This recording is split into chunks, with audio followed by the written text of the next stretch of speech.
Welcome everybody to our next episode, the sixth episode of You Know Nothing, where we cover the latest news, strategies around SIF, the miniature game. I'm the Brick, and today we have Van again to cover the Giant Spear Throwers. Van, how was your weekend? Oh, that was an interesting weekend. Went to Singapore, attended the TableCon. It was interesting. I expected it to be not as much people, but apparently there's a lot of people, so I'm very happy. I think the tournaments went well.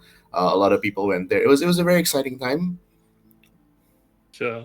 But more importantly, how was your birthday? Oh, we're doing this now, huh? All right. Well, Yeah. I mean, it's good. Thank you so much. Yeah.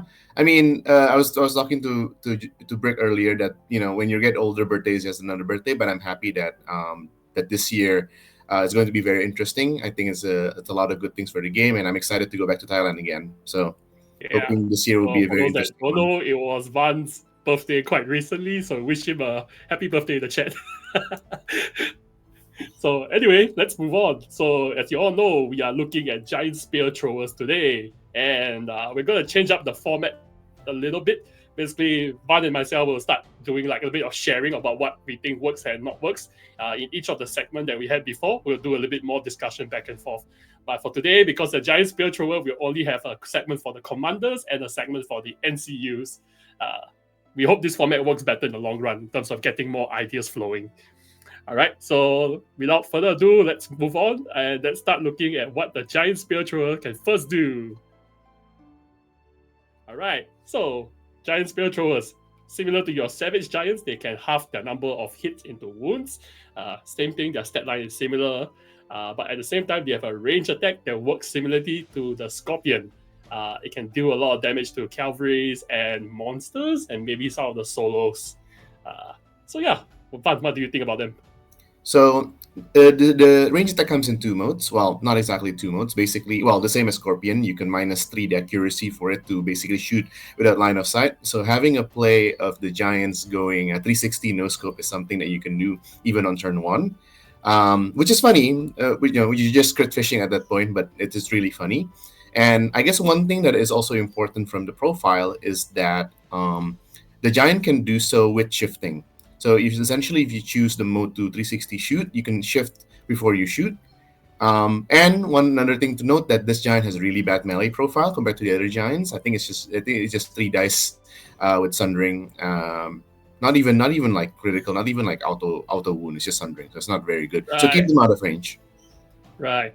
I guess another thing to point out also is that unlike the scorpion, they can get condition tokens. So you have to be careful about that. I mean, it's still a giant, not like a war machine. So Yeah, but if you slap a weakened token there, the spear is going to miss more often than not.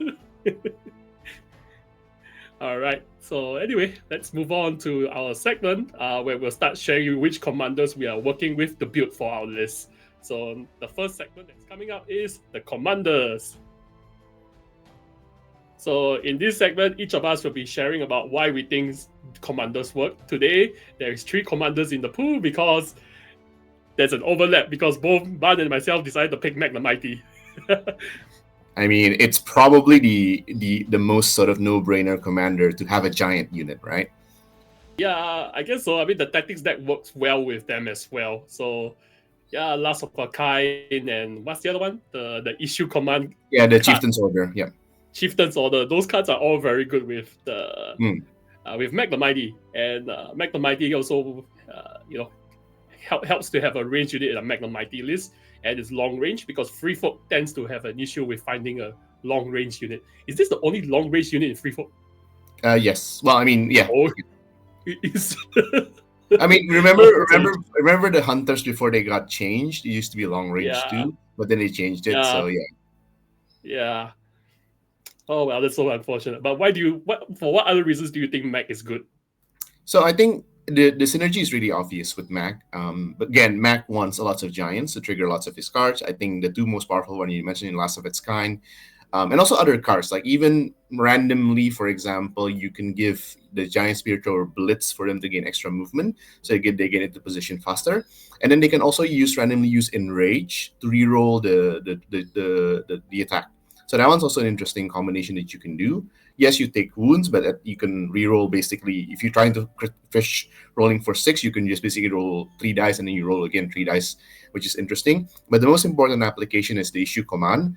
Most of the time, it's a dead card for Mac because usually when you need to use that card means that Mac is sort of out of position or maybe like contesting different things. But it's a good option, for example, to sub Mac's activation if you want to like kill a very powerful unit, etc. And Mac just basically wants lots of monsters, lots of giants. And like you said earlier, Mac struggles with having a projecting threat because Mac is just one character, usually paired up with like either another giant or Woon if you want something melee. But most of the time, the giant sisters are melee, so having a source of range that is also a very powerful unit of its own projects that threat even longer. Sure, because it's the threat range, the bubble that range unit gets. And you can Correct. shift to. That's the awesome part. Exactly. The shift 2 is very All right. important. So next up, let's talk about Varamyr. Why did you choose Varamyr? So I think this is an interesting build that I shamelessly steal from one of our players. I think Zofia ran this list in one of the TTS. But I think after looking at the list, I think I understand the logic of why Mac Spirit Thrower is there. Again, simply just for threat projection. Free Folk in general struggles with a lot of cavalry units, struggles with lots of solos, and struggles also with monsters. Well, dragons in a sense, if they're not bringing the typical giants list, they'll have difficulty against dragons. Plus minus if they're not bringing, especially if they're not bringing steer, because there's no threat of final strike. So by having a unit that can potentially destroy cavalry units and other sort of monsters and solos in a list that's already having a high activation count next to Varamyr, with lots of the threats coming in from like the cats. The cat can just come in from the back, tie down an important unit, and then basically your giant will then hunt down cavalry. So there's a lot of mini synergies that we have between the Spirit Thrower and just the high amount of activation. And then the rest of the list just sort of built itself because it's a Varamyr list. You have Trappers, of course, because Trappers is a very good unit. Savages, because Savages are really powerful. And then the rest of the NCU is just a bunch of complements. Right. We will probably talk more about this in the list building section. But for now, let's just hold it off on that discussion. Yep. So next up is my pick, which is Torment.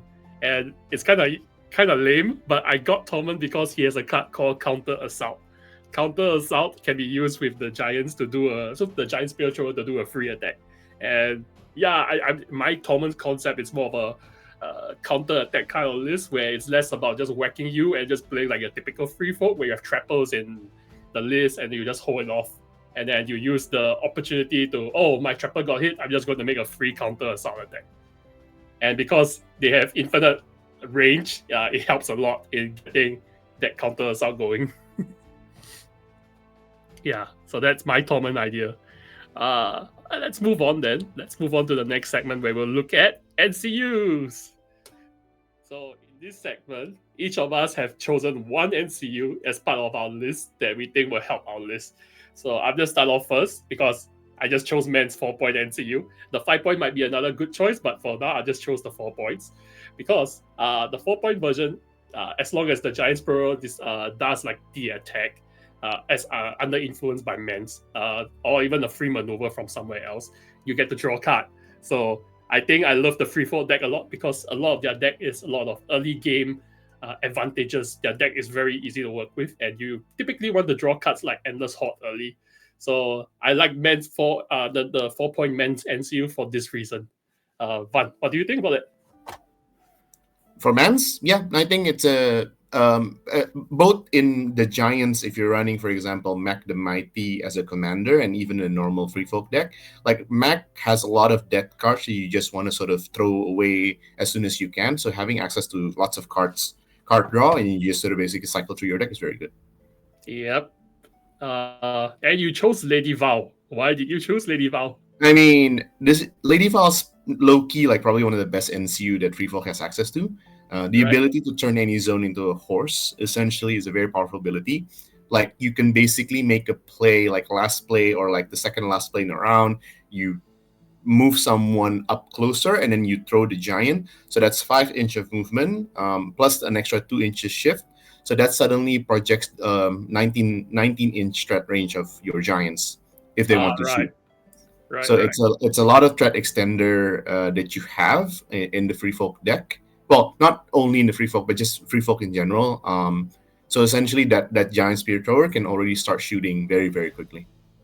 Right. I mean, you can pretty much shoot from round one. I mean, you can even shoot from your deployment zone if you 360. Exactly. You just take the swords and then throw it. Yeah, that's also something that I think a lot of players are realizing, that if you leave a sword open for the giant spear thrower, they can just fish. Yeah, they just go roll for the sixes. Yeah, just fish, roll sixes, shift 2 inches. It's a movement plus a shoot. It's really good. It's value in that sense. Yeah, it's value. There's no downside to it. Yeah. All right. So now with the NCU section done, let's move on to our list building section. So today we're looking at 4 different lists. We'll start by looking at our mech list for today. All right. So the first list is my mechs list, and it is it's a Mech the Mighty list. There's not a lot to describe. I put in the typical Varamyr to sponge. And then there's also a giant spear thrower in there. Obviously, the Varamyr and friends are in there, and 2 trappers. As I told you before, I like 4-point Mance. I also like Lady Val, because I don't think Lady Val is an NCU you'll never not put in a free folk list. It's just so good. And I have Ygritte. Why? Because having +1 movement is nice, so I like Ygritte. Yeah. So this whole list is about, if you realize carefully in this list, there's only 2 giants, which is very weird for something with a Mech the Mighty deck. But the whole point is to play a little bit more defensively as usual, and just throw a lot of javelins with the giant spear thrower as much as you can, and then hold off their line. Because like it or not, as a free fall player, you don't have to be as aggressive. In fact, you tend to shine better when you're not as aggressive, because your opponent tends to overextend and get impatient when they cannot knock out a unit early. So you can choose to play more defensive, and you don't have to worry about losing things that much. So I think it's okay to have 2 giants, one specifically a ranged giant, in a Mech the Mighty list. Van, what do you think about my list? I think it's fine. Of course, having just 1 giant in a giant list will make sure that you are not using any of the max card. But I think it's fine. Again, Mac has really bad base deck to begin with. I think the only sort of worth it card, the Last of Kind. Enrage is fine. Mostly just going to be used on Mac himself, and you can just randomly throw a rock at people at 12 inch away, which is funny. But I think it's fine. It's a workable list, and I like Mance Rayder in the list simply because he can draw extra cards. Right. Yeah, I like Mance. It's kind of like what I'm partial towards. Okay, why not we start looking at your list? So next segment, let's look at your list. Your Mech the Mighty list. All right, so again, just I guess mostly the difference, same component. We both have Varamyr. The reason for Varamyr is very obvious, because with 8 points you get 3 activation, which is it's a good. You need to pad up those activation because you're already running very expensive units to begin with giants.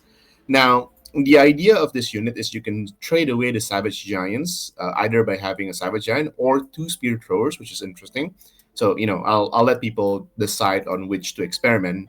But mostly the key differences between this is I invested a little bit in Mance Rayder, the 5 points NCU, because I think low key outside of Lady Val, this is one of the best, and this is the second best NCU that the free folk, or even number 1, because the way you can block influence and you can block tactic zone means that whatever the giant is shooting, they cannot heal back, which is really powerful. Yeah. I didn't think about that. Yeah. So, and also once per game you have Intrigue and Subterfuge, which some you can be okay with it. Like for example, Olena, to make sure she doesn't kill off something, or maybe Littlefinger turning off its ability to sort of switch zones and claim other zones. Yeah. So it's a very high skill NCU simply because you need to know what to shut off at any time and any point, and I think it rewards player who knows the state of the game. Right. Sure. I can see the value of 5-point Mance then. Yeah, I think your list is more or less sound. I don't know. I just like trappers. Trappers are. The trappers are excellent. Yeah, it's just okay. But yeah, 3 giants, it makes sense. 3 giants, 3 animals. That's 6 combat units. So 6-3. Yeah, that makes sense. Yeah. But I guess my question is, how do you think this list would fare in the current meta when Tali Cavaliers and a lot of Lance Cavalries are everywhere? Are you kidding me? This is good against Lance Cavalry. How is it good? Because you can... Okay, so depending on the game mode, you can play a little bit cagey and then start throwing turn 1. Sure. Or you can like sacrifice one of your animals to sort of play as like a block charge in front of them, and then get them within 12 inch of the giant spear thrower. So you sort of move very aggressively with the animal screening, and then if they do not move forward, you then start chucking spear at them. If they then take the bait and hit the animal, then you can start throwing back. Like, we have to realize that 3 dice against a cavalry, that's 6 wounds, and you just need to hit. Yeah, it's really powerful, and and with vicious, they can also have potentially to fail the panic test. So I think it's a good list against some of those heavy cavalry units. Of course, and Lance Cav can't really one-shot the giants without, say, like Great John, for example, because they only have 10 dice. Yeah, I mean, that assumes you don't feel the panic, but yes. Well, mathematically, you will survive at least, like, you'll block 1 or 2, you take 3 wounds, and then you take like 2 panic tests. Like, there's a high chance you'll survive.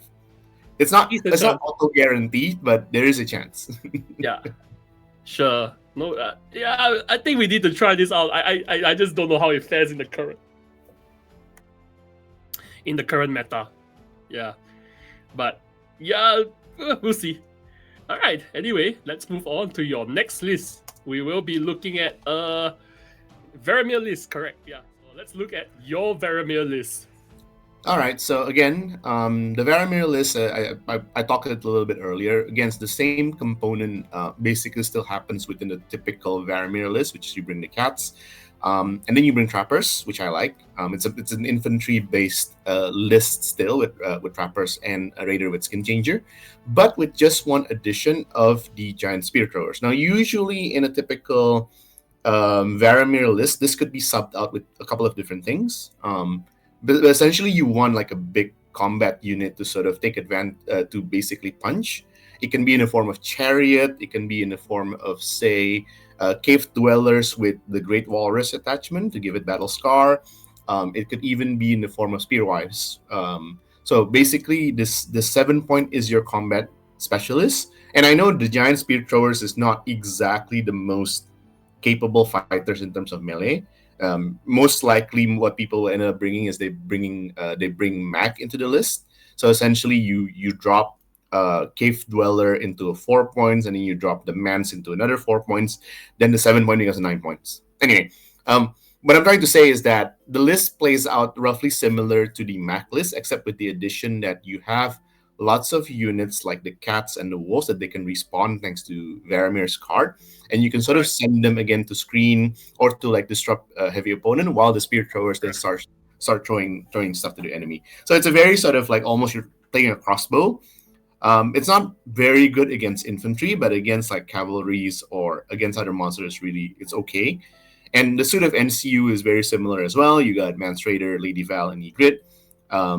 Lady Val plus a combination of Ygritte can essentially give an extra 6-inch movement to your giants, and Mance Rayder just shots off plenty of shenanigans. So again, more or less the same, we're playing more or less the same list, but just a little bit of different flavor. Right. I think the style is quite similar, but I think like having access to Endless Horde and having access to Summon Companion is going to be a little bit more annoying for your opponent, because you're just going to revive a lot of things.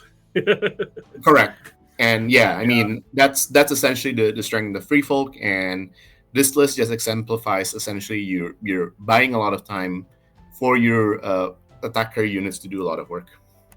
Right. Okay. Yeah, I think this list is fine. Next up is my list. It's the Torment list that I built, and I have half a recollection of why I built this list. So let's take a look at it. All right, so I put Torment in follow of Bones. I'm pretty sure they have horrific Visage. They're just more of a tanky thing. So as described earlier, my Torment's list is less about outright aggression and just more about trying to control the battlefield and trying to play with the objectives. So I have 10 warrior with Chosen or Styre because go down fighting with Cresta helps them to stay alive, helps them to heal, deals additional wounds. My Giant Spear Thrower is there. I have 2 Trappers with Skinchanger. I just prefer to have additional morale buffs to them because I think they are on 7 or 8 plus morale, which is like horrible in my opinion. So I put 2 Skinchers in there, which also give them access to bears and what have you, just in case they get charged. Yeah, 4-point Mance is in there with Lady Val. Same idea. Instead of going for the 5 points Mance about blocking healing, I go for the 4-point Mance and it's about being able to draw a card. Because one struggle for me is always trying to get the Endless Horde out and trying to get key cards out. So having that card advantage early on with Mance Rayder, the 4-point version, will help a lot. Cresta is in there obviously for the healing because I have so many infantries. Having card draw again with the Cresta is also good. So what do you think, Van? Yeah, I think you want to fish Endless Horde as soon as possible, and you want to fish Counter Assault to have in your hand. So, yeah. So I think this list is all about positioning and just fishing, but lots of cards, and of course with the 2 Trappers and the Spear Thrower there, like you're projecting a lot of force to the opponent. Basically, it creates them like this weird situation of they come in, they take hits. If not, they take a Giant Spear Thrower. If they didn't charge, they get counter charged by the counter assault. Though it just basically creates a lot of weird situations for the opponent. And I think this is an interesting list.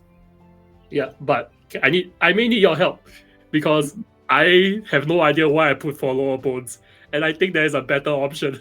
What do you recommend? 10 warriors is like 10 warriors is not terrible, but I like in this new update is the Savage Cave Dweller. I think they're a very solid 5-point unit, and I believe if you put Torment in there, like I think he gives a lot of I forgot what Torment does, but I think he does a lot of things to your to that, and then gives them a lot of interesting abilities. I'm pretty sure he has Overrun. There you go. It might be the solution against mirrors. Yeah, it might be the solution against mirrors. Yeah, and he has Sundering. Oh yeah, I mean, Cave Dweller already has Sundering, so you might anyway. But the theory is either you bring in maybe like another 10 warriors, because 10 warriors is a pretty economical combat unit, or even Spearwives. Yeah, I think I mean maybe just it's a little bit of my inexperience with Free Folk because I haven't played with them for about 6 months. Yeah, I mean, try it out, right? I have no idea what works in terms of a unit for your commander in this particular instance. Because, I see 10 warriors are very popular, but I don't really see the other 5-point unit being as popular. Yeah, so if you want to talk a little bit about the Free Folk meta in terms of the 5 points frontline unit, it's only 10 warriors and Cave Dweller. I think Cave Dweller Savages is really good. It's in a very good situation now because you can sort of chuck them away at the opponent and then they'll take them out. If they will die, but they will take them down. That's usually this is why they're usually in a Styre list because of Final Strike. Like essentially you punch enemy, you got punched back, and then they Final Strike to kill you. Right. Because they're so squishy. Right. Oh, that sounds good. I probably will try that when I get back to Free Folk soon. I'm currently on a Bolton craze. That's good. All right, let's start to close out the video. Let's head to our closing segment. Okay, so let's close it up. What do you think about the Giant Spear Thrower? Let's say in like a summary for them. So in a max list, especially, it's almost a mandatory unit to bring because of, again, just the projection that it brings, the synergy it has with some of the cards, and the fact that now you have a ways to deal with armor. Well, okay, let me rephrase that. Mac himself can deal with armor, but you bringing in additional things to chop against armor with Vicious on top of that.